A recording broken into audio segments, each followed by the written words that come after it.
선민대서사시 잡서를 토한다 하는 그런 제목으로 말씀을 드리게 되겠습니다.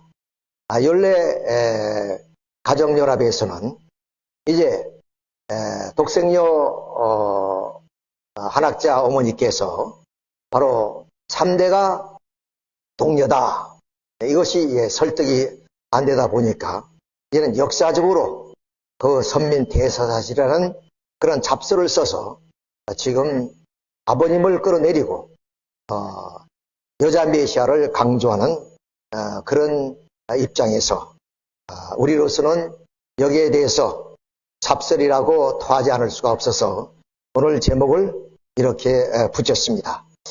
우리 먼저 고백하는 내용이 하나 있습니다.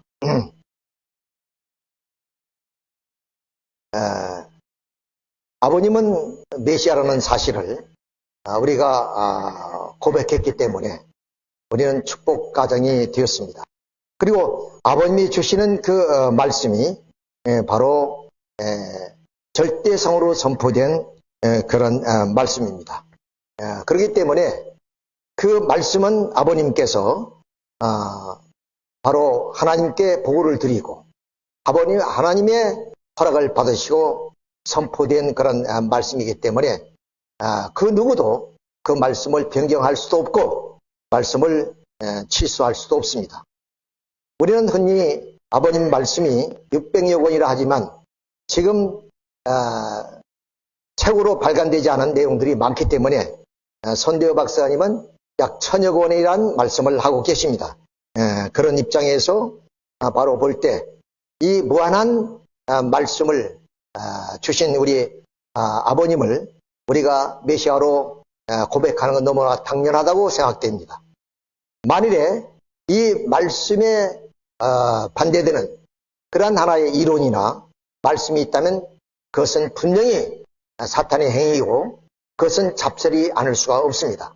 그래서 이 시간 오늘 제목에 따라서 말씀을 드리기 전에 우리가 다시 한번 고백하는 것이 참 부모님은 메시아이시다.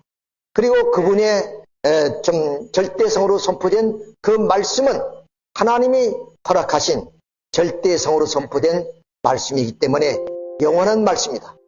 여기에 하나의 잡설이 끼워진다면 그것은 사탄의 말씀이다 하는 것을 우리가 고백하면서 이제 이 대서사시에 대한 평가를 하도록 하겠습니다. 이 대서사시는 그 근본이 바로 참부모론에서부터 출발이 됩니다. 말씀드린 것처럼 3대 독녀라는 그러한 것이 오늘 이론적이나 또는 말씀으로 볼 때 설득력이 없기 때문에 이제 좀 선문대 신학 교수들을 통해서 말하면 만들어진 그 내용이 바로 참부모론인 것입니다. 그 참부모론은 하늘 섭리로 본 참부모님 위상과 같이 거기에 또 한 권이 있습니다만은 이것이 또 중보편이 나온 것으로 알고 있습니다. 이것을 기반으로 해서 바로 한민족 선민 대서사시가 나오게 됩니다. 그럼 이것은 결론적으로 한마디로 말씀을 드린다면 뭐냐? 독생녀를 맞이하기 위한 참 부모님의 사명이다 하는 내용입니다. 결론적인 얘기가 그렇습니다.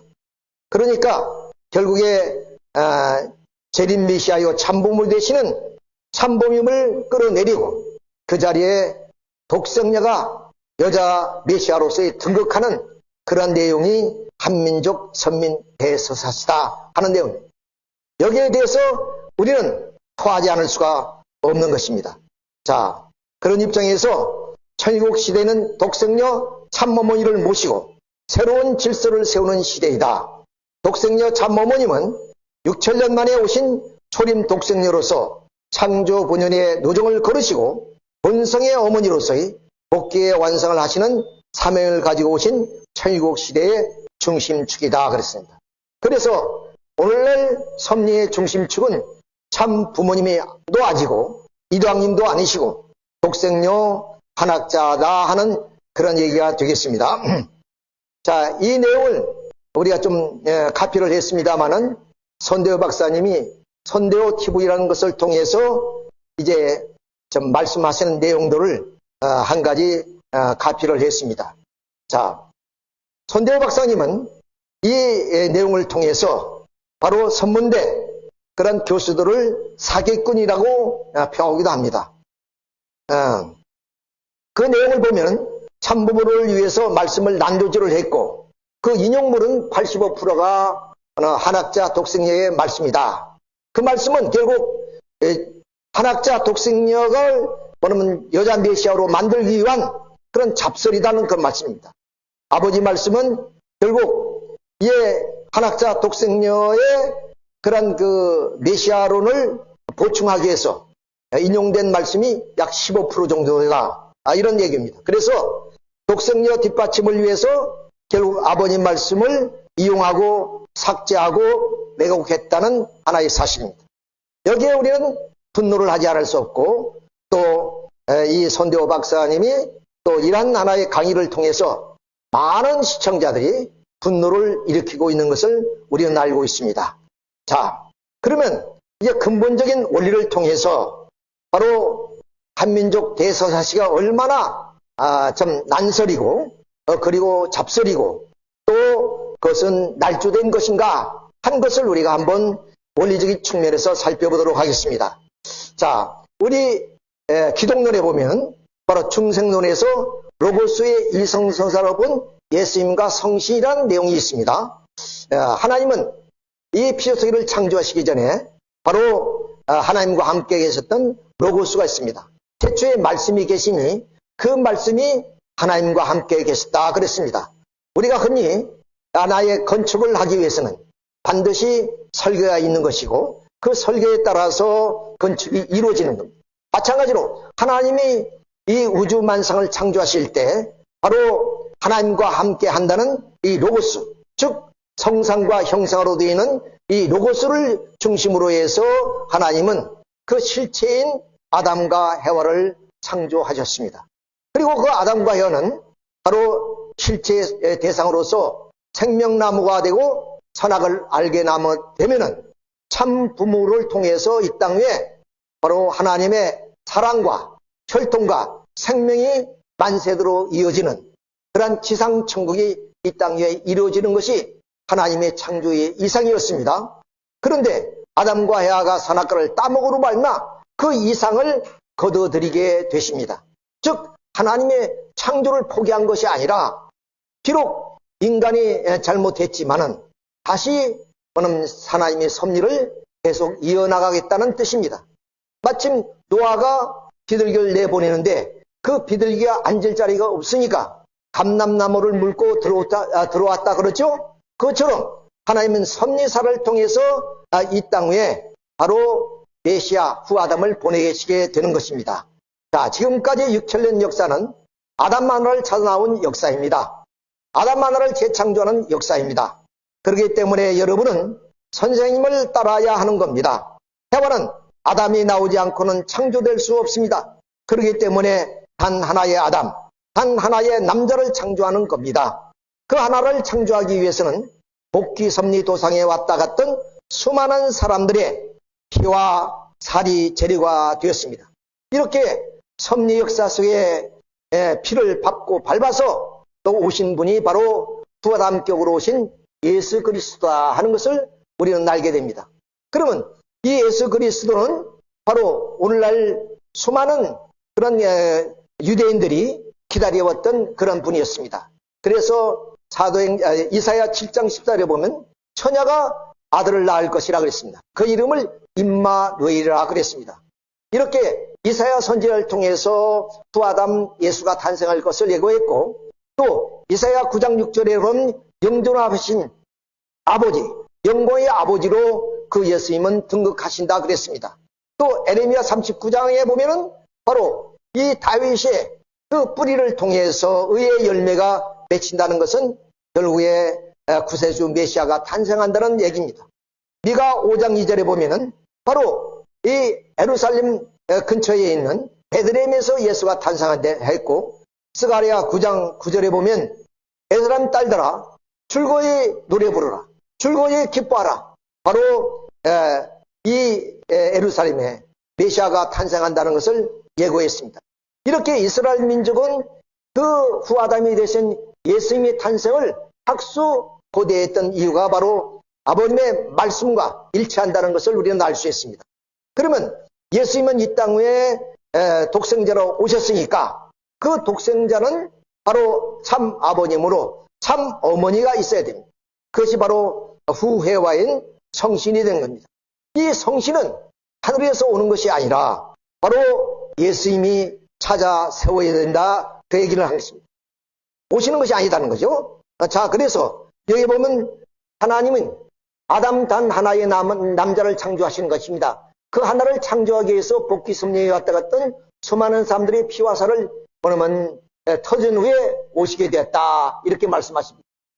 또 벨베다 수련회에서 하신 말씀을 보면 메시아가 이 세상에 와서 우선 해야 될 것은 여자를 찾는 것이라 그랬습니다.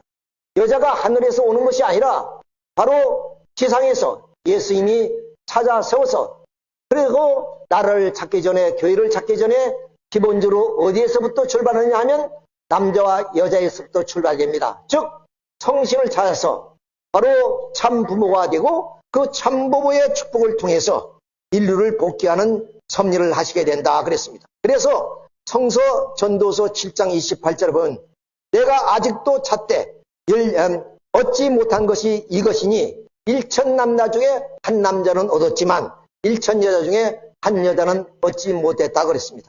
따라서 예수님은 이 성신을 찾아서 참 어머니로 세우고 그 참 어머니의 그런 사랑을 통해서 우리 인간이 영육 가울로 충생하는 것이 하나님의 또한 이 땅 위에 메시아를 보내는 근본적인 뜻이라는 사실을 우리는 알아야 됩니다. 자, 이것이 바로 아버님이 우리에게 주신 원리의 말씀이고 또한 하늘이 좀 인을 찍어서 주신 그런 말씀입니다. 그냥 이런 말씀에 위배되는 말씀이던가 이 말씀을 왜곡한다면 그것은 바로 잡설이고 또한 사탄의 소리다라는 사실을 우리가 여기서 규정 지을 수가 있는 것입니다.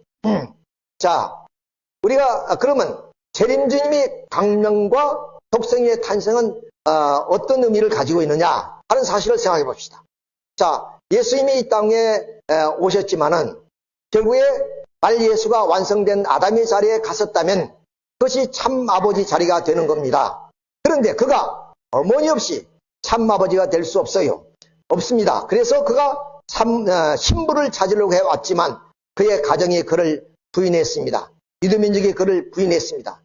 따라서 예수님이 결국에 참 부모로서의 참 신부를 찾아서 참 어머니를 세워야 되는 입장이었지만 유대민족이 불신으로 말미암아 예수님이 십자가에 돌아가심으로 신부를 찾아 세우지 못했습니다. 그래서 다시 인류의 역사는 긴 2000년의 노정을 걷게 됩니다. 자, 그래서 하나님 날 참부모님 말씀을 보면은 그래서 1차 아담이 와서 실패했고 2차 아담이 와서 실패했으니 3차 아담이 와서 완성해야 하는데 3차 아담격으로 영육을 중심삼고 세계적인 완성권을 갖추어 승리하기 위해서 오시는 분이 메시아입니다. 재림 메시아는 바로 3차 아담격으로 오시는 분입니다. 그 말입니다. 그 메시아는 3차 아담격으로 알아야 된다고요. 자, 그러니까 오늘 기독 성도들이 기다리는 그 메시아는 바로 마태복음 10장 24절에 예루살렘 성을 다 돌기 전에 오시겠다고 약속하신 그러한 재림주님, 그리고 데살로니가전서에 천사들이 나팔소리와 함께 오신다는 그 주님, 그리고 마태복음 25장 1절에 그럼 열 처녀가 기름을 준비해서 그 메시아를 맞이는 신랑이신 예수님, 그리고 계시록 22장에 준비된 그런 신부, 이런 신부들이 오늘 우리가 기다리는 제3 아담인 재림주 참 부모이십니다. 자, 그러면 이런 참 부모님이 독생자로 오셨기 때문에 독생녀를 찾아 세워야 됩니다.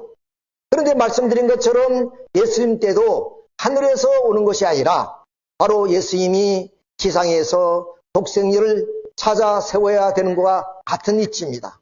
참 어머님에 갖는 참 아버님의 말씀, 그러나 독생자는 태어났지만 독생녀는 없습니다. 왜? 해와는 타락했기 때문에 사탄 세계에서 찾아야 돼요. 그러니까 하늘에서 온다는 얘기가 아니겠죠?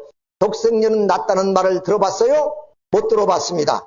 나오긴 나와야 되는데, 이것이 천지의 문제입니다.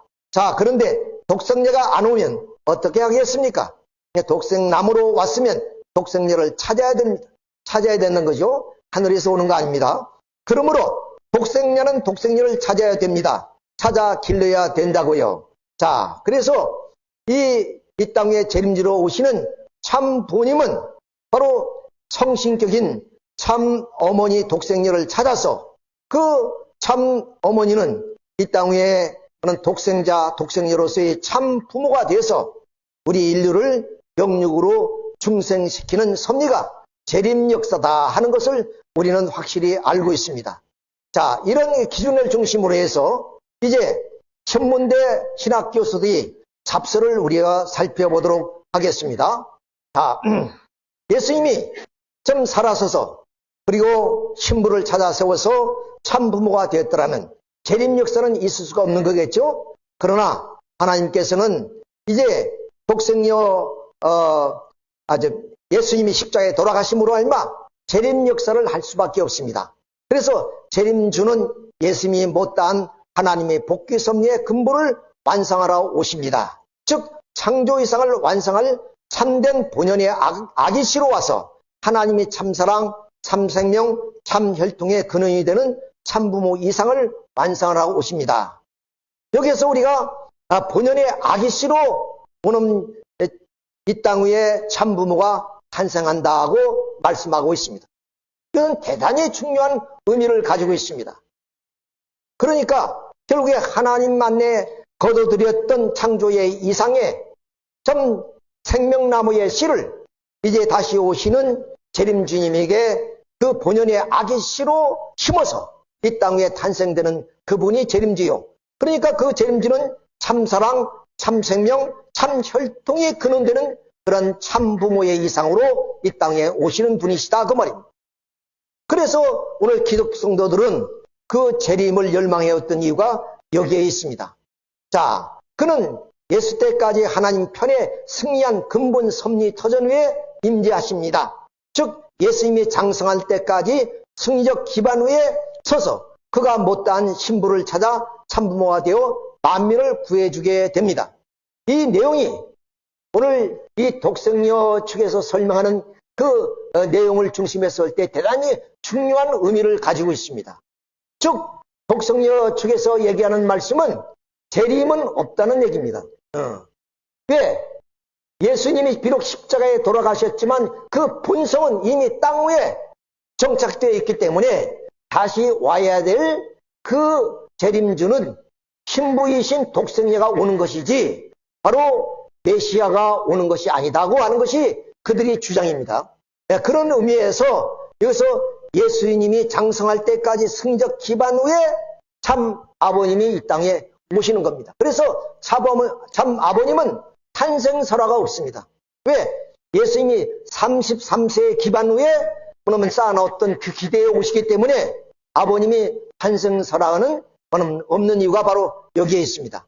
자, 따라서 이 참 아버님은 바로 예수님이 33년 동안에 쌓았던 승리적 기반 위에 이 땅에 오셔서 하나님의 새로운 본연의 아기씨를 탄생시키는 그러한 분이 바로 우리가 참부모님이요 재림주님이다 하는 것을 우리가 알고 있습니다. 자, 그러면 여기서 이미 예수님 때도 마찬가지로 재림주님인 참부모님은 신부를 찾아 세우는 겁니다.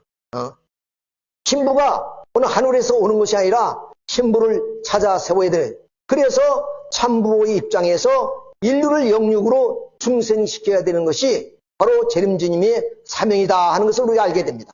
그런데 여기에 보면은 하늘 부모님은 즉 이 독생의 논에 대한 하나의 책에서 페이지 137편에 나오는 내용입니다. 하늘 부모님은 창조 목적을 이루기 위해 다시 새로운 인간시조 일남민녀를 곧 독생자 독생녀를 창조하셔야 된다. 그러니까 아담과 해와가 타락한 이후에 창조 목적을 다시 이루기 위해서 그러면 창조를 하되 일남일녀를 독생자 독생녀를 창조하셔야 된다 이 얘기입니다. 자, 이때 하늘 보면 창조 원칙에 따라 복귀 섭리 역사에 필연적으로 단 한 명의 독생자와 단 한 명의 독생녀를 창조하여 보내신다. 그러니까 예수님이 이미 이 땅에 오셨기 때문에 다시 예수님을 실패한 예수님을 대신해서 새로운 재림 메시아가 하나님의 아기씨를 가지고 이 땅에 참부모로 오시는 것이 아니다 그 말입니다. 이미 예수님이 십자가에 지든 안 지든 한 번 온 것으로서 그것으로서 이미 독생자는 이 땅 위에 탄생한 것이다. 그런데 예수님이 찾아 세워야 될 그런 신부가 이 땅에 안 오셨기 때문에 다시 일남으로 하나님이 창조하셔야 될 독생자가 재림들을 통해서 오시게 된다 그 얘기입니다. 그러므로 하늘 부모님은 독생자 예수님의 재림을 위해 다른 독생자를 창조하여 탄생시키지 않으신다. 그 얘기죠. 자, 예수님의 재림은 하늘 부모님의 소명하신 분이 예수님의 사명과 기반을 인계받아 재림 메시아로 출현하여 예수님의 메시아의 사명을 완성한다. 여기에 뭐는 아버님을 지우는 섭리가 바로 소명하신 분. 그러니까 이 아버님은 하늘에서 아기씨를 가지고 참부모로 이 땅에 오시는 것이 아니라 이미 하나님의 섭리는 일남일녀인 독생자 독생녀 한 번 창조로 끝난다는 거죠. 그러니까 예수님으로 끝났기 때문에 예수님을 대신해서 다시 푸아담으로 아버님이 오시는 것이 아니라 이 땅에 세워지는 그것은 예수님을 대신한, 쉽게 말하면 우리가 요새 하는 말로 아바타라고 얘기했습니다. 아바타라는 얘기는 그럼 대신자, 그리고 그럼 강림자 이런 뜻입니다. 그러니까 예수님이 육신이 없으니까 예수님이 육신을 대신해서 그 소명자로 부른 후에 예수가 거기에 온다는 얘기죠. 자, 그런 입장으로 우리가 이해를 할 수 있습니다. 그러니까 아버님은 어떤 분이냐? 소명자라는 것이지. 그러니까 아버님은 원죄도 있고 그리고 메시아도 아니고 그런 상태에서 예수님이 그 육신에게 임하게 된다. 그런 뜻입니다. 그래서 소명하신 예수님의 사명과 기반을 인계받아 재림 메시아로 출현하여, 즉 재림 메시아는 아니지만 소명하신 분이 예수님의 사명을 받기 때문에 재림주라는 이름으로 출현하여 예수님의 메시아 사명을 완성하는 섭리를 이룬다. 이렇게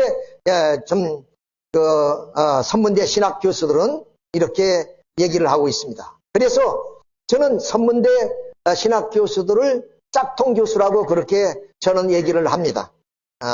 짝퉁이 뭡니까? 가짜라는 말이죠.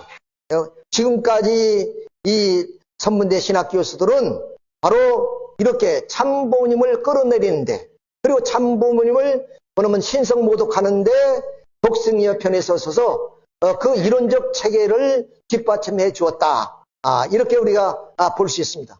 그런 입장에서 원리적 입장에서 볼 때는 바로 선문대 교수들은 진정으로 학문을 연구하는 그런 학자가 아니라 짝퉁 교수다. 이렇게 얘기할 수밖에 없습니다. 그리고 참부모는 페이지 18치에 예수님은 십자가에 돌아가셔도 독생자의 자리는 에덴 동산에 고스란히 남아있는 것이다.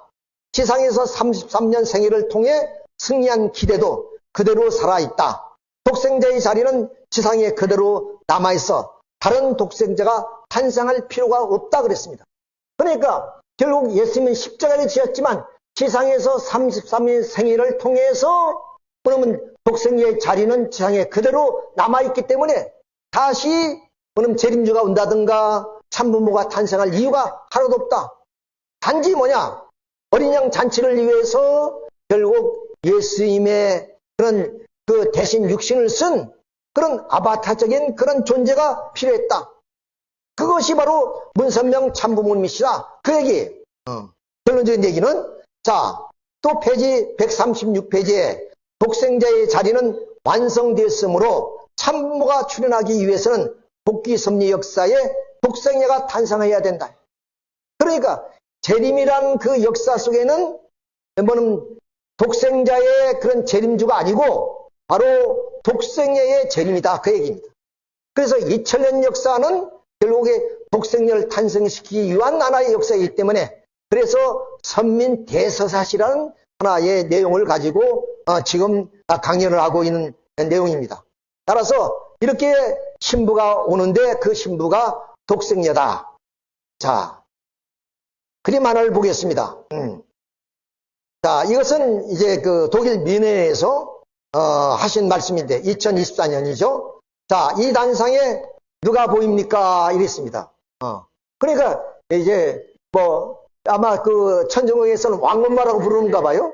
그래서 왕엄마 이렇게 부르니까 그러면 당신 혼자 있는 것이 아니라 예수 그리스도와 실제 성령 독생녀가 왕엄마가 왔습니다. 그래서 그러니까 이제 이 여태는 누구냐?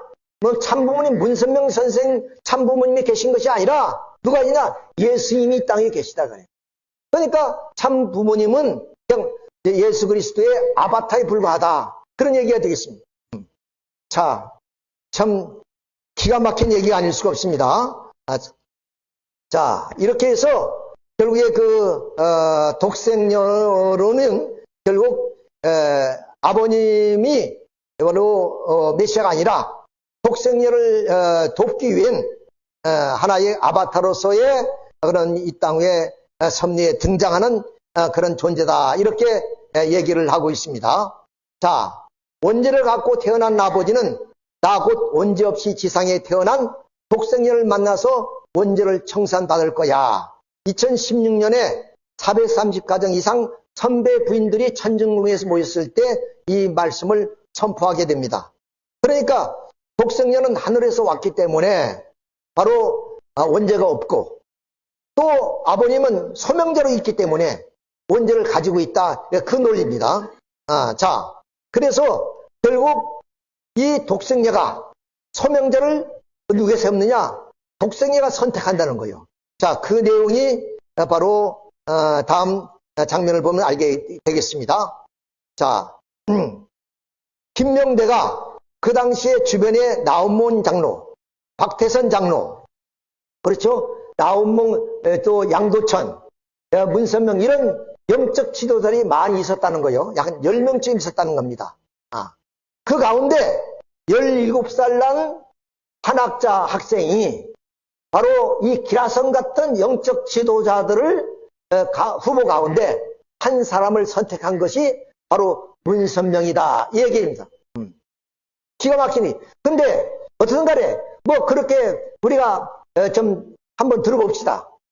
그런데 여기서 우리가 도저히 이해될 수 없는 것은 그때 당시가 17살입니다. 17살짜리 여학생이 엄마의 치맛자를 잡고 교회에 다녔던 그런 사람이에요. 그분이 이런 기라석 같은 영적 지도자들을 어떻게 알며 어떻게 만날 수 있으며 어떻게 선택할 수 있느냐. 이런 날조도 좀 이런 날조가 어디 있겠느냐. 이렇게 우리가 반문하지 않을 수가 없습니다. 자, 그래서 김명대는 또 그럽니다. 어머니가 엄지없는 분이 원죄 있는 아버님을 선택했어요. 그래서 1960년 3월 16일 날 성혼식을 했지요. 성혼식을 함으로 한마 그 순간에 결국에 아버님이 원죄가 벗겨졌다. 그런 얘기입니다. 자, 참 기가 막힌 얘기입니다. 자, 그래서 결국에 문선명 참부모님은 메시아도 아니고 또 뭐냐면 본연의 아기씨를 갖고 이 땅에 오신 참사랑의 참혈통의 근원 되시는 참부모도 아니고 단지 예수 그리스도의 아바타로서의 뭐냐면 어린 양 잔치를 하기 위해서 세워진 소명받은 그런 존재.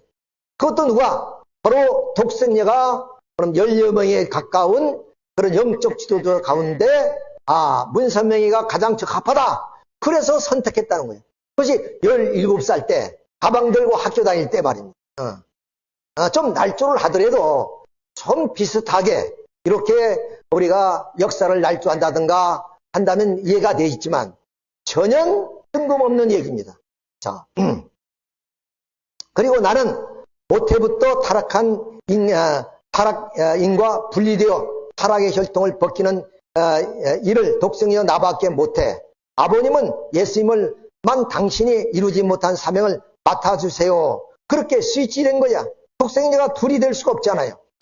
자, 독생자가 그러니까 예수 한 사람만이 하나님은 독생자로 탄생했기 때문에 둘이 독생자로 탄생이 될 수 없다는 거예요. 근데 이미 우리는 아버님 말씀을 통해서 아담이 제일 차 아담이고 제2 아담이 예수님이고 제3 아담은 이제 나중에 말씀드리겠지만 예수님과는 전혀 다른 그런 혈통을 가지고 아기씨를 이 땅에 가지고 오신 참 사랑의 참 혈통의 주인 되신 참 부모이라 하는 사실을 우리는 이제 좀 확실히 알고 있습니다만은 그 내용을 다시 말씀을 드리도록 하겠습니다.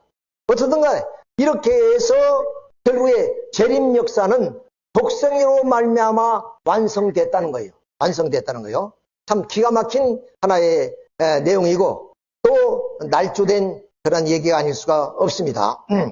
자, 그래서 우리 아버님은 결국에 참 예수의 아바타로서의 독생의 소명자로서 이렇게 부름을 하신 것으로서 이렇게 참 이론을 전개시키고 있습니다.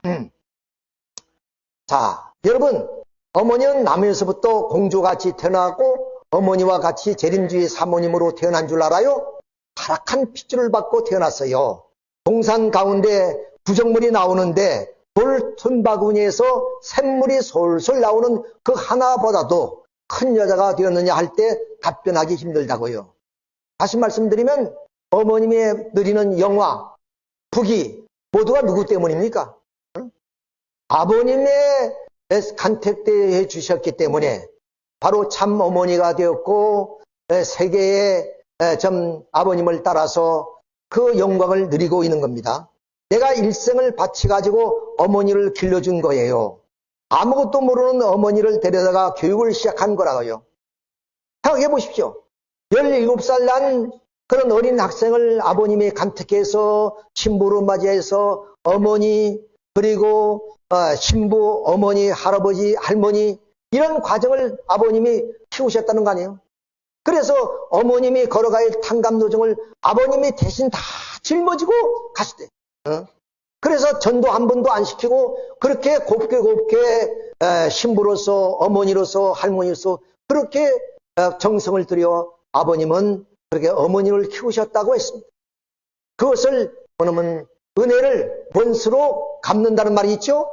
자, 그렇습니다. 어머니를 다시 창조 만들어야 돼요. 어머니가 주장한 것이 없는 거예요. 어머니를 다시 만들어야 돼요. 다시 만들려니까 90세가 된 지금까지 어머니를 자기 아내라고 사랑할 수 없어요. 길러나가고 있어요. 어머니를 길러왔어요. 연설도 전부 다 내가 코치했어요. 지금 한학자 그 연설문이라든가 이런 모든 것이 우리가 다 알잖아요. 어머님이 발표한 말씀이 어디 있습니까? 기껏해 하는 말씀이 예수님이 2000년 전에 오셔서 결국 독생년을 맞이하지 못해서 십자가에 돌아가심으로 알마 재림 역사 하는데 그러면 닥치 오른 것은 독생자가 아니고 독생이야. 이것밖에 없습니다. 줄곧 이것만을 주장하셨어요. 자, 그러면 페이지 144페이지에 봅시다. 참 아버님의 재림 메시아로서 이때 재림 메시아라고 또 칭송을 합니다. 그러나 실질은 뭐냐면 참 메시아가 아니라 소명자입니다. 소명자. 자, 독생년을 맞이하여 어린 양 혼인잔치를 올리기 위해서는 먼저 그것을 위한 성적 기반을 해야 됩니다. 그러니까 그럼 독생자가 아니고 소명자로 불려받은 이 소명자는 뭐야? 어린 양 잔치를 위해서는 그 기반을 닦아야 된다는 거예요. 성적 기반을 닦아야 된다는 거죠. 자, 그 첫째 기반이 뭐냐? 예수님이 다 밝혀주지 못한 진리를 찾아 밝혀야 된다는 거예요. 우리가 알기로는 진리 성령이 오셔서 모든 것을 밝혀주시는데 참 아버님이 타락론에서부터 모든 복귀 섭리를 다 찾아세우지 않았습니까? 그러니까 메시아적인 자격을 가지고 있는 겁니다. 즉 다시 말씀드리면 우리는 그러면 도인들이 돌을 닦는 과정이 뭡니까? 진리를 찾기 위한 거예요. 그래서 득도를 해야만이 그분이 신성을 갖게 되는 것이고 또 성인이 되는 거 아니겠습니까? 그렇다면 메시아가 이 땅에 와서 그냥 놀고 먹고 자는 것이 어떻게 메시아가 됐어요? 메시아의 삶은 잊어버린 말씀을 찾아 세워서 이 땅 위에 하나님의 창조의 상을 세우는 것이 메시아의 뜻이다.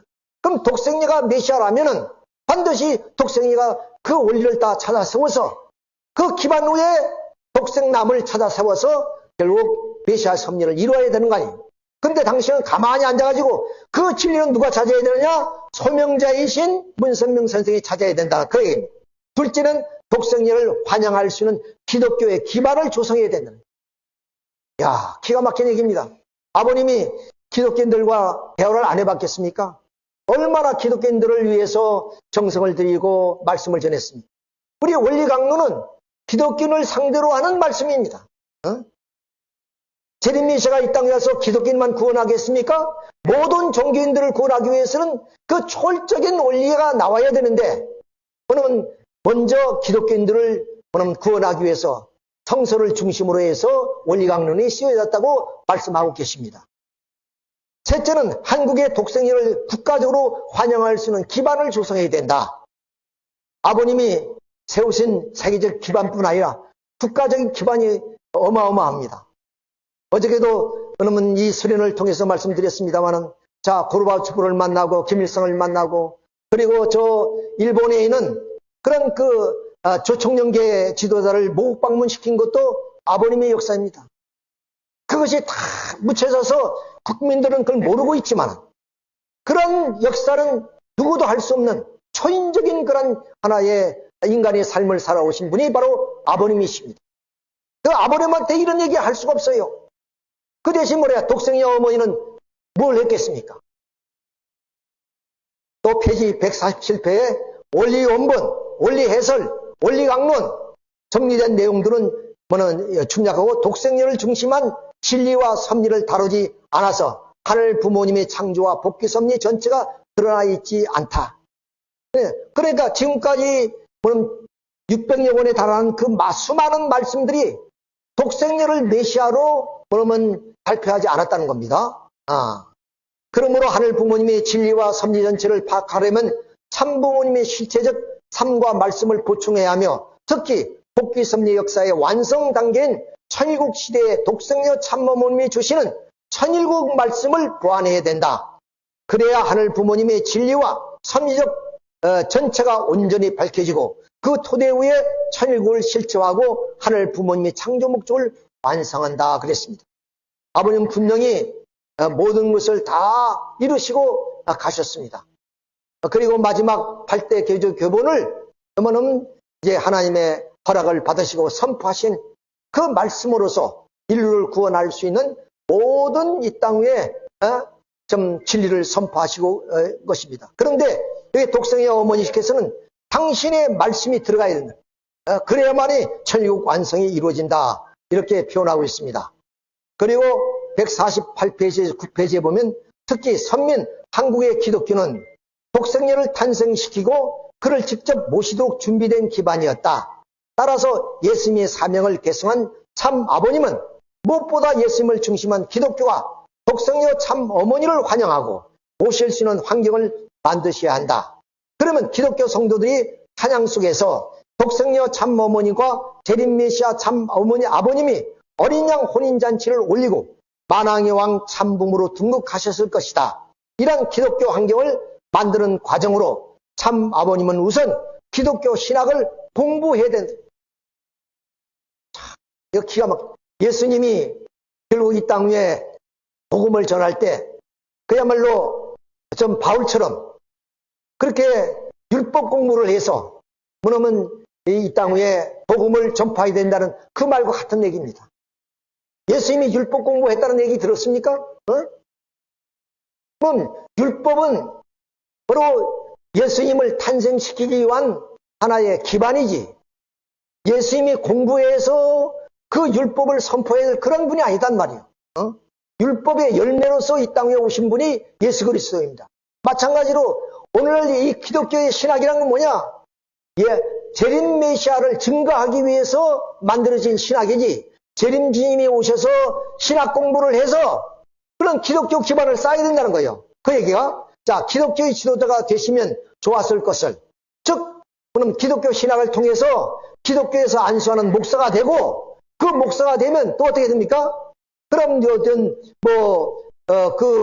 교단의 또는 회장이 되고, 이래서 두루두루 기독교계에 있어서 명성을 떨치면서 그들을 다 독성녀 앞으로 인도해야 되는 사명이 바로 재림주 문선명 참부모님이시다는 거예요. 이런 엉터리가 어디 있어야 되다니? 엉터리지.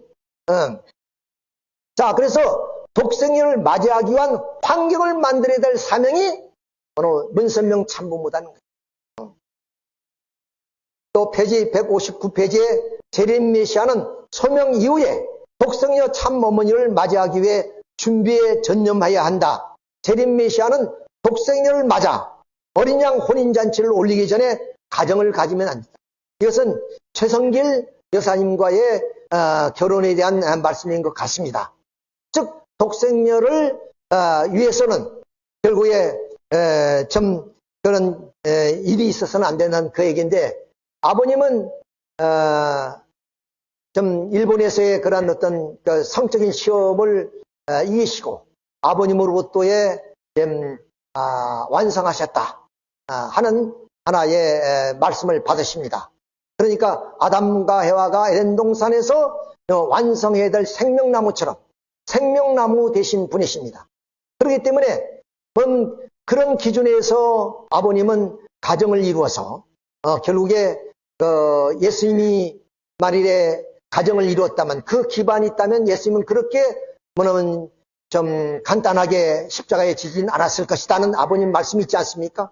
그러니까 좀 아버님의 입장에서는 몰리고 쫓기는 그런 입장에서 가정이란 기반, 그리고 이 종교라는 그런 기반이 있다면 결코 고난의 길을 그렇게 걸어갈 수는 없지요. 그런 입장에서 아버님은 이제 최성길 여사하고 좀 성혼을 했던 것인데 그것이 잘못됐다는 그런 얘기를 하고 있는 것입니다. 자, 우린 여기서 이제 보게 되면 마지막으로서 이제 이것은 이제 그 협회장이 각 교회 다니면서 마지막으로 내는 얘기입니다. 참 어머님이 옥고를 치는 이유, 그 이유가 독생의 잘못도 아니고 누구의 잘못도 아니라 이런 책임 때문에 그렇다. 그래서 마지막 책임이 뭐냐? 여성 메시아이자. 이거 확실히 밝히고 있습니다. 메시아는 남성 메시아가 아니라 여성 메시아이자 하늘 어머니 실제 선포를 온전히 수용하지 못한 세상과 내부의 거부다 그랬습니다. 그러니까 모든 하나의 원인을 세상으로 돌리고 있습니다. 국민 앞에 돌리고 있습니다. 자, 이것이 오늘 반성 없는 독생녀의 모습이다. 반성 없는 오늘 교권 세력들이 주장하는 내용이다 하는 것을 우리가 여기서 볼 수 있습니다. 그러면 이러한 하나의 좀 논리를 세운 사람이 중심이 누구냐? 그것이 오택룡이라는 사람입니다. 오택룡의 사람. 이 사람이 이제 중심이 되어진 것 같습니다. 자, 이 아버님 말씀입니다. 오택룡이가 결국 그 미국에 아버님이 저택을 드나들고 그러시니까 아버님이 말씀하신 내용이요. 그 틈에 오택룡이 끼어서 하려고 생각하고 있지요. 유태수에 와서 가르치는 것이 누가 명령해서 가르치는 것을 난 몰랐습니다. 대통을 밟지 않고 날라 들어와서 이스터 가든을 자기 활동 무대에 같이 쓰고 있어요. 인사도 없이 말입니다. 자기 마음대로입니다. 선생님 말씀을 누가 기록하라고 했어요. 도둑놈 심보를 가지면 팔아먹을 수 있고 별의별 짓을 다 할 수 있는 겁니다. 뒷문으로 들어와서 말입니다. 그런 사고방식을 가지고 있으면 나라도 팔아먹고 다 그에 어디에 가더라도 길이 막혀버리면 팔아먹게 되어 있습니다. 선생님이 그걸 알기 때문에 오택룡 이놈의 자식이 잘못하면 통일계를 망친다고 보는 거라고요. 그렇기 때문에 이스트 가든의 뜻 안 내서 그 곳에서 쫓아내놔도 갔다가 또 들어오더라고요. 그러니까 아버님이 참 그 천지를 이렇게 보시는 분이 아십니까? 그러니까 오택룡이야 앞으로 통일을 팔아먹을 놈이다. 이런 말씀을 하셨습니다. 그러니까 이때는 이 오택룡이야 이럴 줄 누가 알았겠습니까? 이 아버님 말씀이 그저 좀 안타까운 소리로 하는 것이 아니냐 이렇게 우리가 생각했지만 실제 결과가 이렇게 나타난 것을 봤을 때 참 아버님도 뭔가 위험한 존재다 하는 것을 우리들에게 말씀하신 것 같습니다. 이런 오택룡이가 중심이 되어서 짝퉁 신학 교수들이 이제 그런 참 부모론을 만들고 그리고 선민 대서사시를 만들어서 지금 저는 보지 못했습니다만 세계일보에 전면 광고를 통해서 그렇게 시리즈로 그렇게 광고를 냈다고 합니다. 어쨌든 간에 자 그러면 이제부터 한민족 대서사시에 대해서 간단히 말씀을 드리고 마치도록 하겠습니다. 역사와 신학의 관점에서 들어보겠습니다. 한민족 선민 대서사시를 소개하겠습니다. 사랑하는 식구님 여러분, 우리는 방금 서론을 통해 우리 민족이 걸어온 5천년의 피와 땀 그리고 눈물의 한민족 선민 대서사시의 핵심만을 확인했습니다.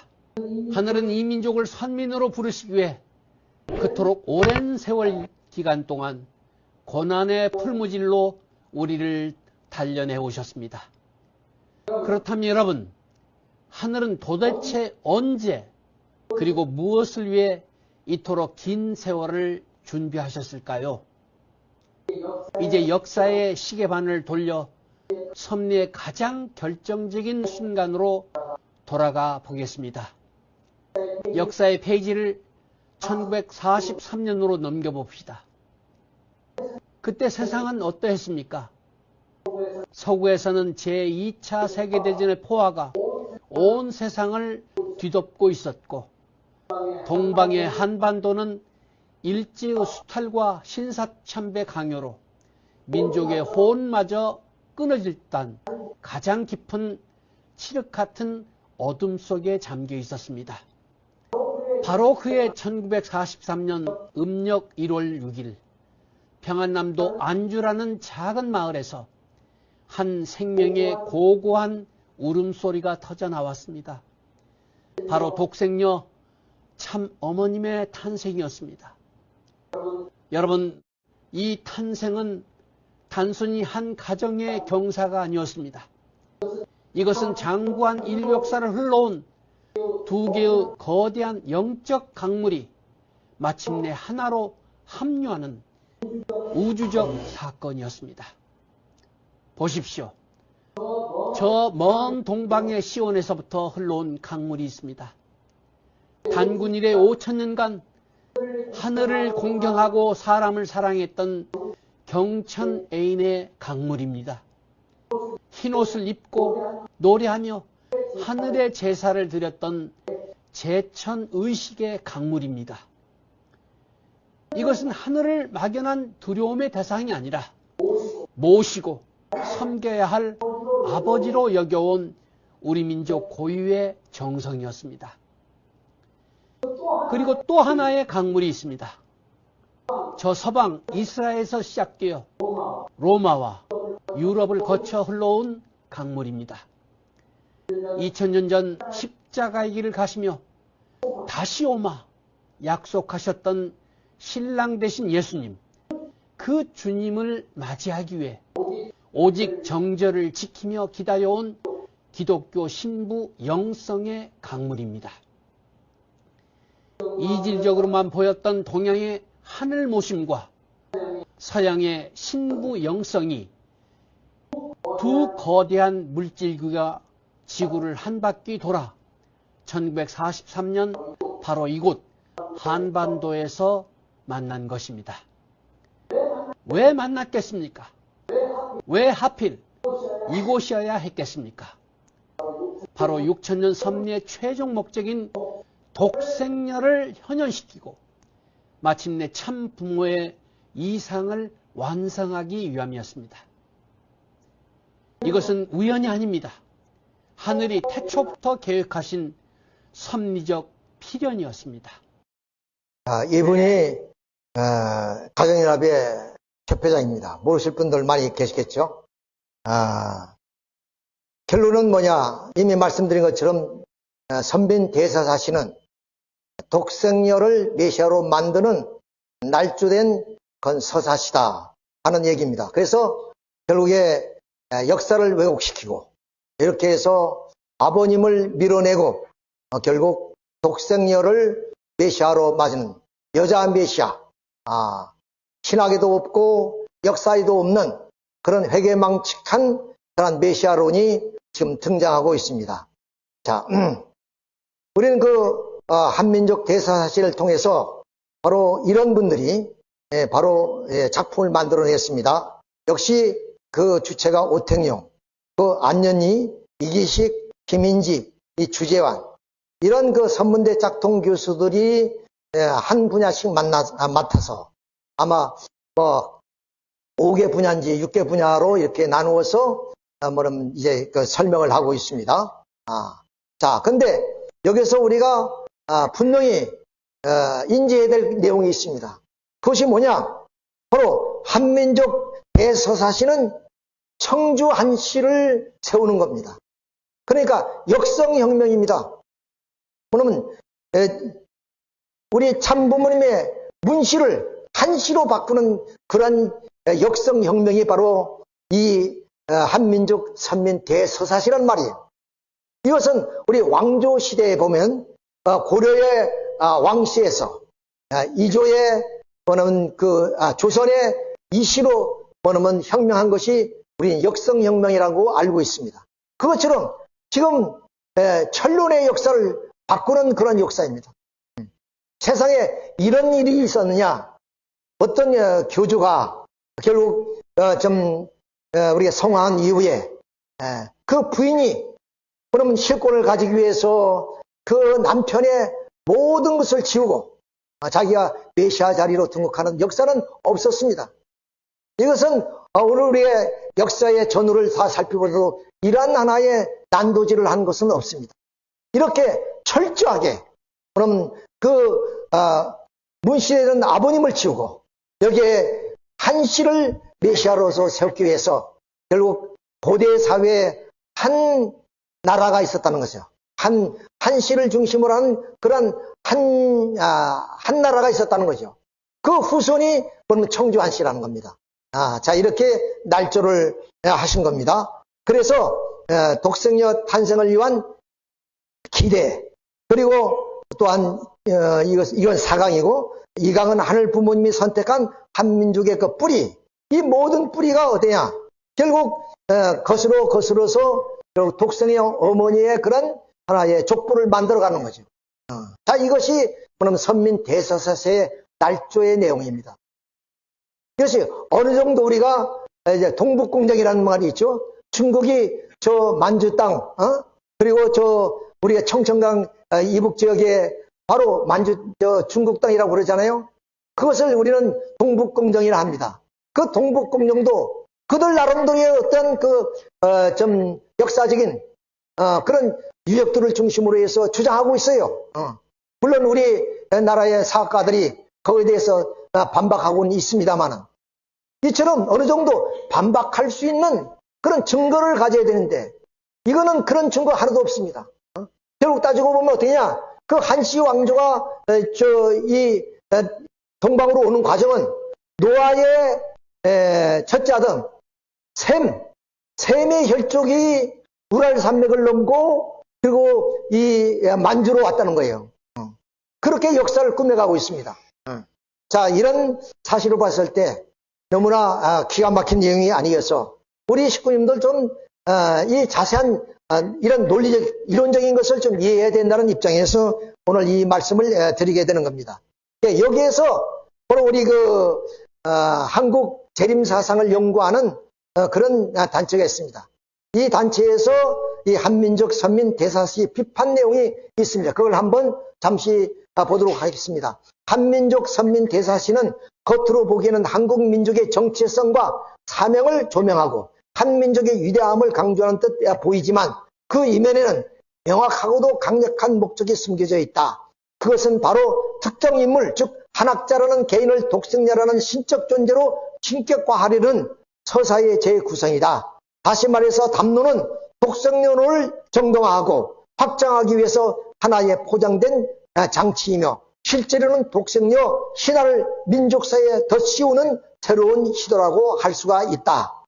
한민족 선민 대사사시는 독생녀론이 새로운 버전이자 한학자라는 특정 인물을 민족의 기원과 연결지어 신격화하려는 의도 아래 만들어진 허구적 서사이다. 이 담론은 단순한 종교적 표현이나 학문적 이론을 넘어서면 한국 사회의 특정 시기와 사건들을 임의로 재구성하여 한민족 전체가 예로부터 하늘이 택한 선민이었고 그 정점에 한학자가 서 있다는 식의 역사적 전개를 만들어내고 있다고 이렇게 비판하고 있습니다. 우리는 이것을 보면서 이 내용의 글은 아까 협회장이 이어서 하는 말들입니다. 동방의 5천년 정성과 서방의 2000년 영성이 만난 기적을 토대 위에 하늘은 감추어두었던 비밀 하나를 우리에게 보여주려 하십니다. 서구의 기독교가 2000년 동안 그토록 간절히 때로는 목숨을 바쳐가며 찾아 헤맸던 신부가 과연 역사 속에 어떻게 준비되어 오는지 이제부터 그 긴 기독교의 역사를, 즉 독생녀의 탄생에 대한 긴 역사를 설명하겠다고 이렇게 얘기를 하는 겁니다. 자, 그래서 결론은 뭐냐?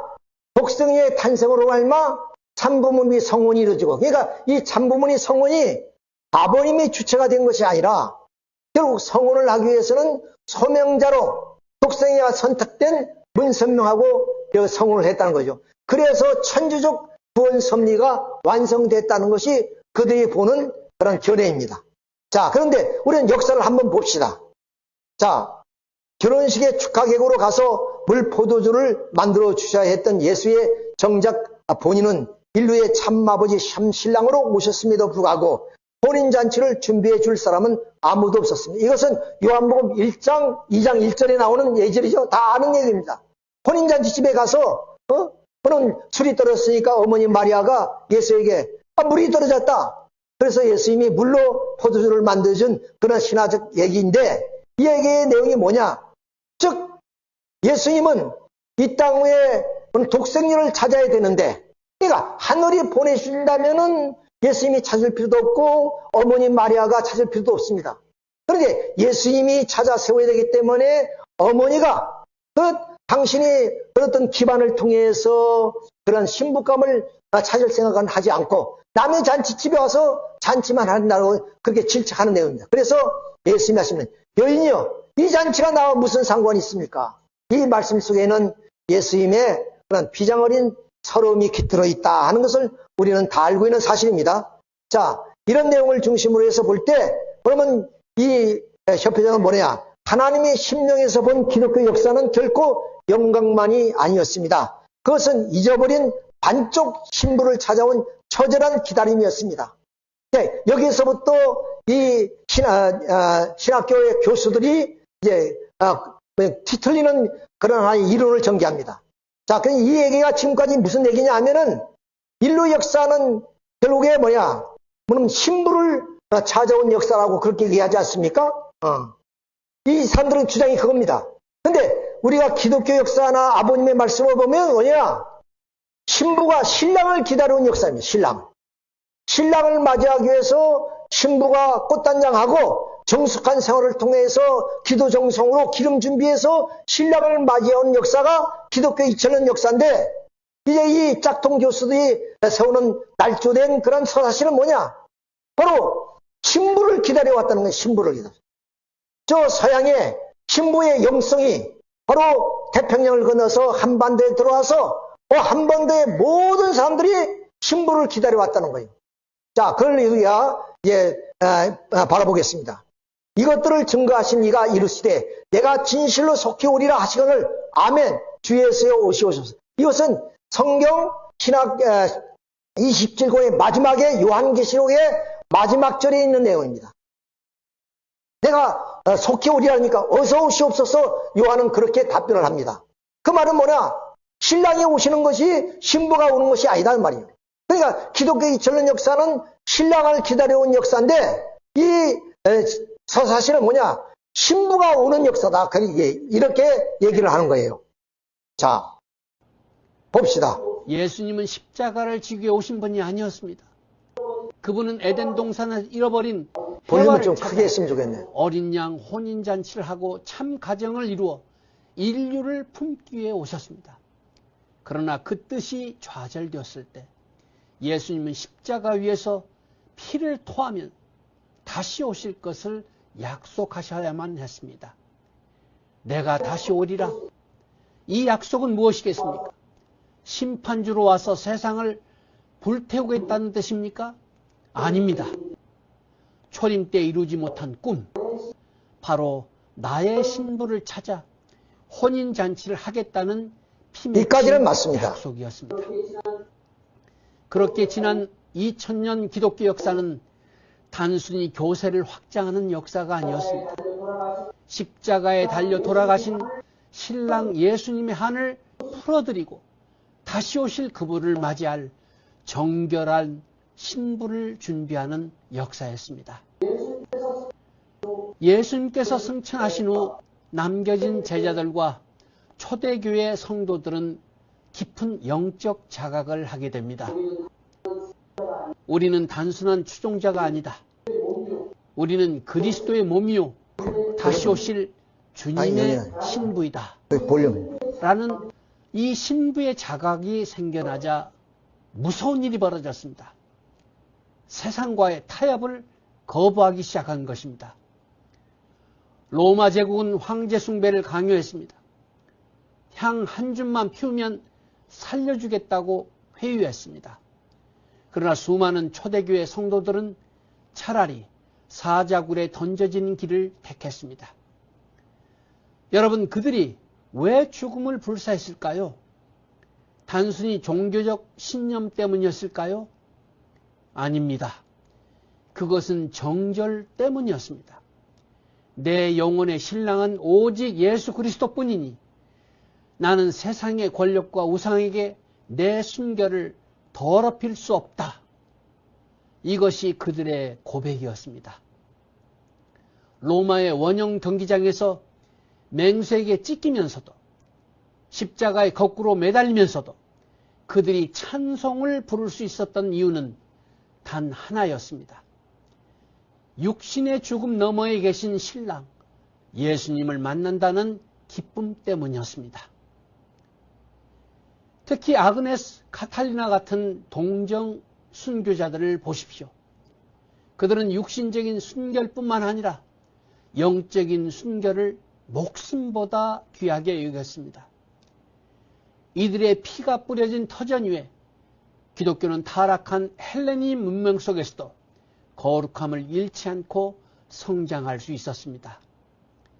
이후 교회가 세속화되어 권력과 야합할 때마다 참된 성도들은 사막으로 광야로 떠났습니다. 수도원에 들어가 평생을 독신으로 살며 금욕했습니다. 세상 사람들은 그들을 어리석다 조롱했지만 그들은 알고 있었습니다.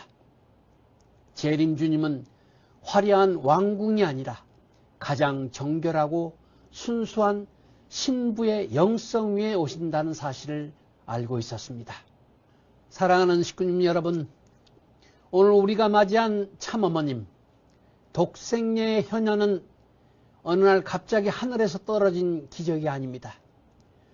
예수님이 십자가 안에서 시작하여서 2000년 동안 사자굴과 화형대 그리고 차가운 수도원 바닥에서 오직 주님만을 사랑하겠습니다라고 고백했던 그 수많은 신부들의 피와 눈물이 거름이 되어 피어난 꽃입니다.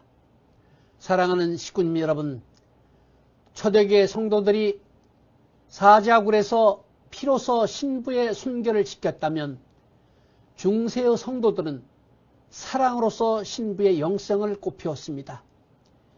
그 굳게 닫힌 중세의 문을 연 열쇠가 무엇이었습니까? 놀랍게도 그것은 구약성서 한 구석에 있는 아가서였습니다. 여러분이 잘 알다시피 아가서는 솔로몬 왕과 술람비 여인의 뜨거운 사랑 노래입니다. 나의 사랑하는 자는 내게 속하였고 나는 그에게 속하였구나. 겉으로 보면 남녀의 연애 편지 같습니다. 그래서 한때는 성경에서 제외될 뻔하기도 했습니다.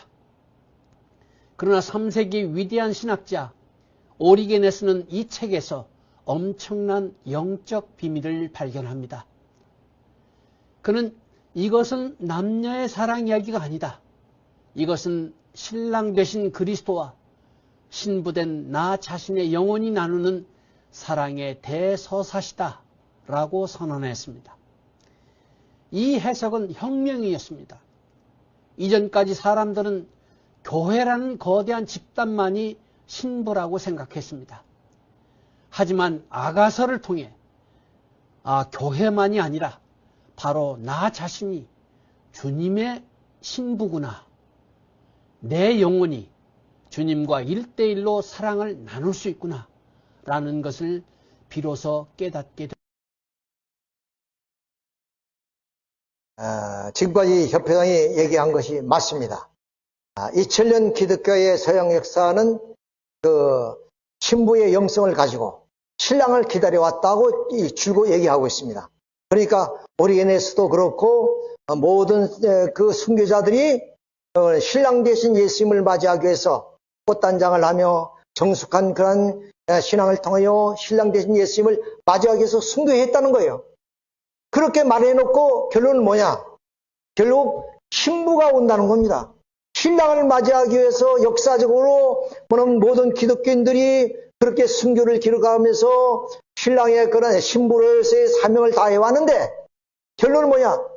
신부를 기다려 신부가 그러면 그 전제 조건이 뭡니까? 바로 신랑이죠. 신부가 꽃단장하고 기다리는 것은 신랑을 맞이한 거예요. 그런데 서양의 기독교 역사가 그렇게 걸어왔다는 것을 지금 협회장은 얘기하고 있어요. 근데 결론은 뭐냐? 오시는 분은 신부라는 거예요, 신부. 어떻게 신부 꽃단장을 한 사람들이 신부를 기다리겠습니까? 이런 억측도 이만저만 아닙니다. 자, 여기에서 보면 신부의 자격이 뭡니까? 바로 오늘 그 기독교에서는 신부라는 것은 교회라고 설명하지만 아버님도 말씀하듯이 오늘 기독교 성들은 신부라는 그러한 자격을 하고 꽃단장을 하고 정숙한 생활을 통하여 신랑을 기다리고 있다 그랬습니다. 지금 협회장이 그 얘기를 하는 거예요.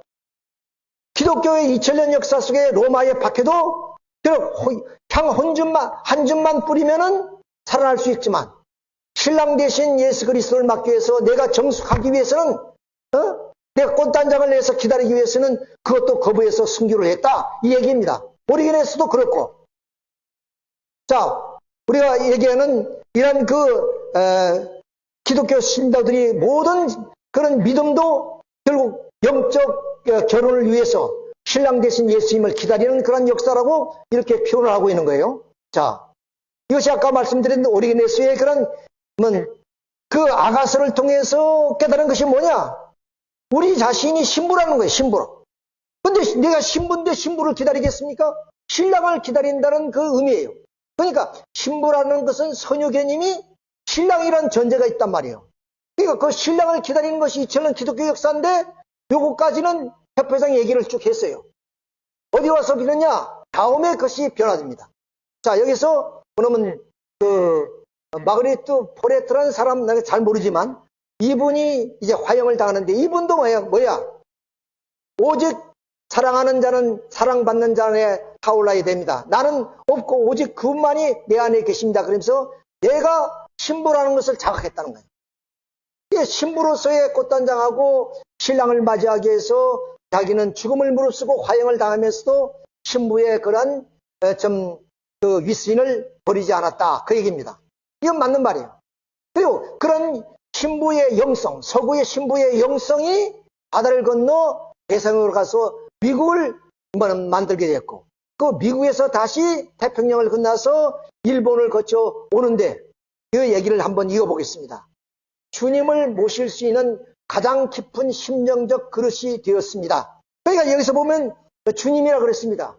그러니까 신부로서 주님을 모실 수 있는 가장 깊은 심정적 그릇이 되었습니다. 서구의 신부의 신비주의 영성이 일본의 사사오 목사를 거쳐서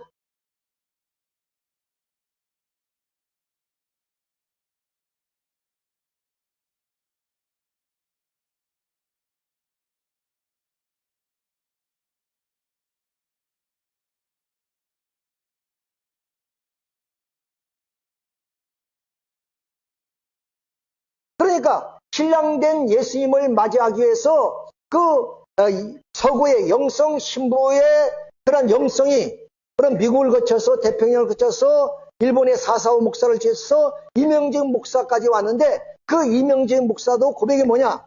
신랑을 맞이하기 위해서 신부로서의 그런 정숙한 삶을 강조하고 있는 거예요. 자, 그리고 우리가 알는 이영도 목사님도 나는 주님의 신부요, 주님은 나의 신랑이라고 했습니다. 그러니까 모든 기독교는 신부의 그런 사명으로서 이 땅 위에 신랑 대신 예수님을 맞는 것이 기독교 일천년 섭리 역사다. 이렇게 말해놓고 결국에 우리가 좀 성주교도 알죠? 바로 저 북한에 있던 김성도 그 할머니의 성주교.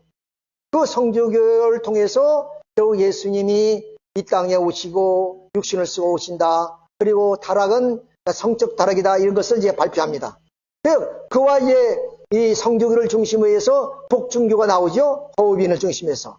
그런데 여기에도 보면 주님은 영으로만 계신 분이 아니다. 반드시 육신을 입고 내 남편으로 오신다. 그랬습니다. 그러니까 신부로서의 그런 사명, 그런 사명을 우리 기독 성도들이 지금까지 신앙을 통해서 이루어 나오고 있다. 이거입니다. 자, 이런 것을 봤을 때 반드시 이 땅에 오시는 분 누구니까 신랑이어야 된다. 기독교 2000년 역사의 신부의 영성이나 그리고 일본의 사사오 목사를 중심으로 해서 한반도에 들어온 기독교의 신학도 모두가 다 자신이 신부요 신랑을 기다린다는 얘기로서 정철되고 있습니다. 자, 이렇게 해놓고도 어떻게 하냐? 바로 우리가 또 보면은 마태복음 25장에 보면은 10처녀가 신랑을 맞이하기 위해서 기름 준비했죠. 5처녀만 데려감을 당하고 5처는 버려둠을 당했다는 그 성서가 25장 1절부터 나오는 내용입니다. 이것도 뭐냐면 신부로 꽃단장하고 정숙한 마음으로 신부를 모시기 위해서 준비하는 기독교의 믿음, 기독교의 신앙을 지금 강조하는 거예요. 그러니까 오실 분은 신부가 아니라 신랑이다, 이게 신랑. 또 여기서 보면 마태복음 9장 14절에 그런 유대인들이 왜 안식일을 지키지 않고 율법을 지키지 않느냐? 그러니까 예수님이 하시는 말씀이 뭐냐? 신랑과 함께 했을 때는 왜 우리가 금식을 해야 되냐? 신랑을 잊어버리는 날은 금식할 때가 올 것이다. 그래서 2000년 동안에 신랑을 잊어버렸기 때문에 신부로서의 금식을 하면서 신랑을 기다릴 온 그런 역사라는 겁니다. 자, 그래서 기독교 신학을 우리가 잠시 보면은 사도행전에 그 서사시도 다시 오실 신랑을 기다리는 얘기로 되어 있고 또 바울의 말씀도 그리스도 교회는 신랑과 신부의 교회로서 신랑을 기다리는 그런 약혼 상태라고 설명을 하고 있습니다. 또 요한계시록에도 어린 양 혼인 계약을 이루고 그 아내가 자신을 준비하더라고 했어요. 신부 준비를 하더라고 말입니다. 자, 그러니까 이 결론적인 신학의 내용은 뭐냐? 한마디로 성경은 신랑을 반드시 오신다는 약속이었고 그리고 둘째는 역사는 그분을 기다리는 신부의 시간이었다고. 그러니까 기독교 2000년 역사는 신랑을 기다리는 신부의 삶이었고 순교의 길이었다. 이런 겁니다. 따라서 믿음은 지금도 등을 밝히는 서 있는 삶을 사는 것이 뭐냐? 신부로서의 그러한 자격을 갖추기 위해서 우리가 신앙생활하는 내용이다 하는 내용을 봤을 때 신랑을 기다리는 우리의 신앙이다. 신부가 신부를 기다리는 거 아니에요. 신부니까 반드시 신랑이 오는 걸 기다린다 그 말이에요. 그런데 1543년이 어디 되냐면은 존 칼빈이 바로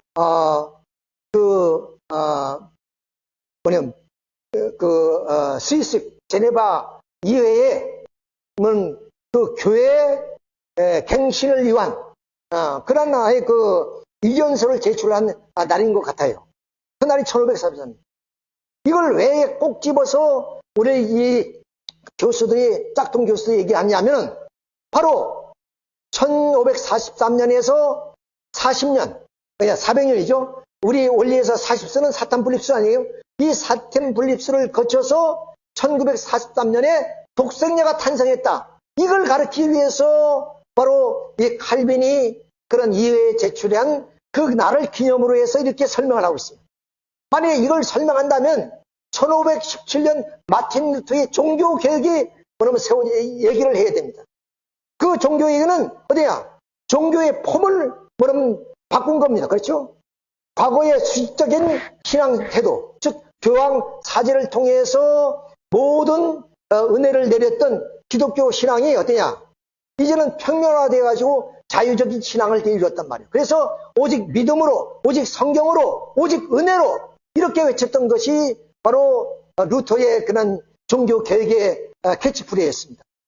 자, 이런 것을 봤을 때 우리의 종교의 개혁의 그 중심이 어디야? 루터를 중심해서 이루어졌단 말이에요. 그러면 루터에서 또 40년을 거쳐서 굳이 뭐 독생녀 신부를 얘기한다면 거기서 얘기를 해야 돼요. 근데 400년이 안 된단 말이에요.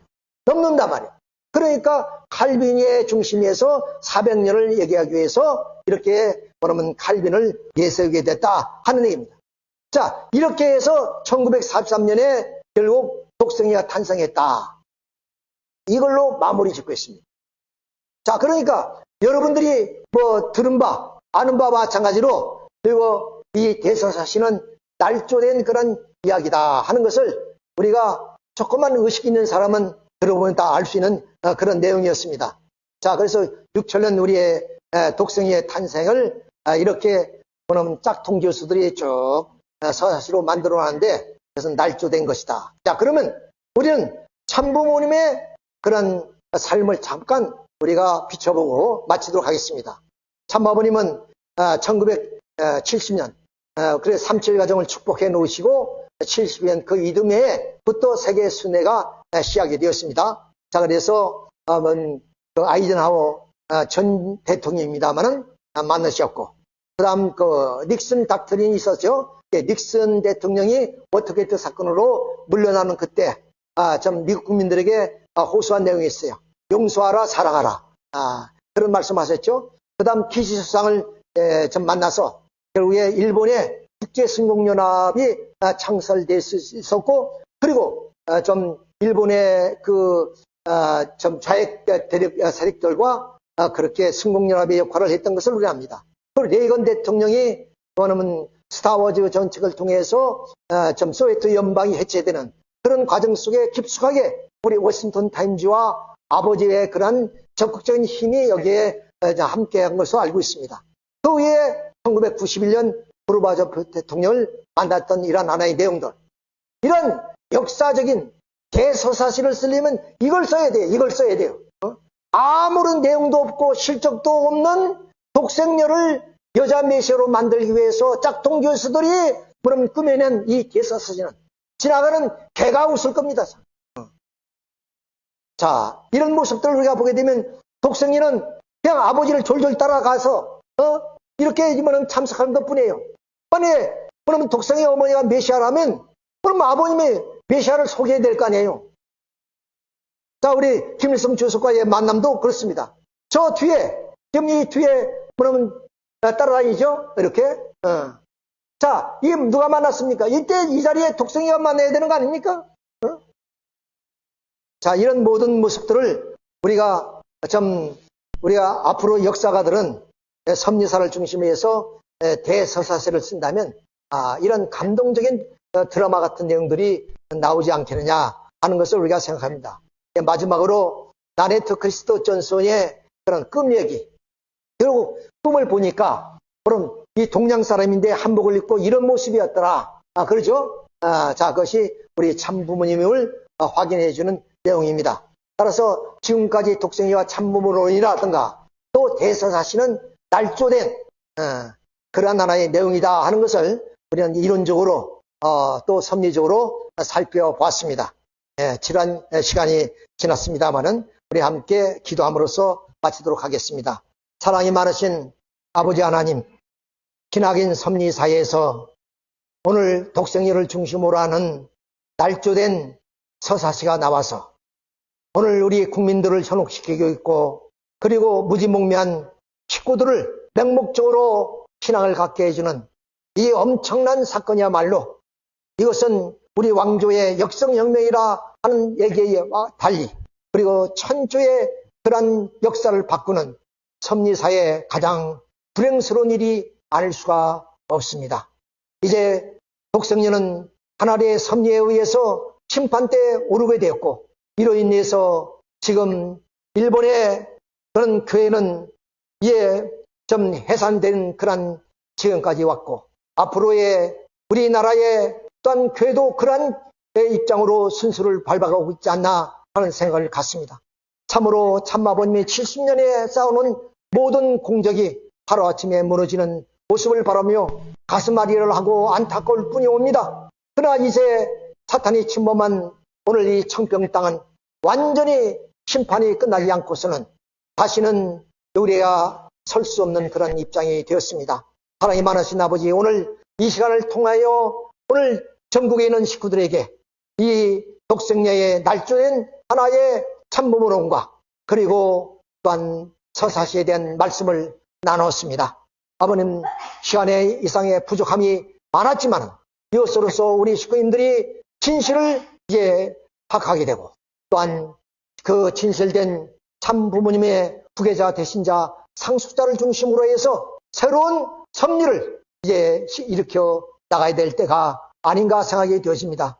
아버지, 이제 역사하셔서 우리 참 대신자 상속자 후계자 3대왕권을 중심으로 해서 새로운 성령의 역사가 들불처럼 일어나서 오늘 우리 서울 세계본부가 새롭게 봄을 맞이하면서 일출월장 성령의 역사가 불처럼 일어나기를 간절히 바랍고 나며 축복의 중심 가정 허경한 이름으로 간절히 도기도 올려싸움나이다. 아주 이상으로 말씀 마치겠습니다.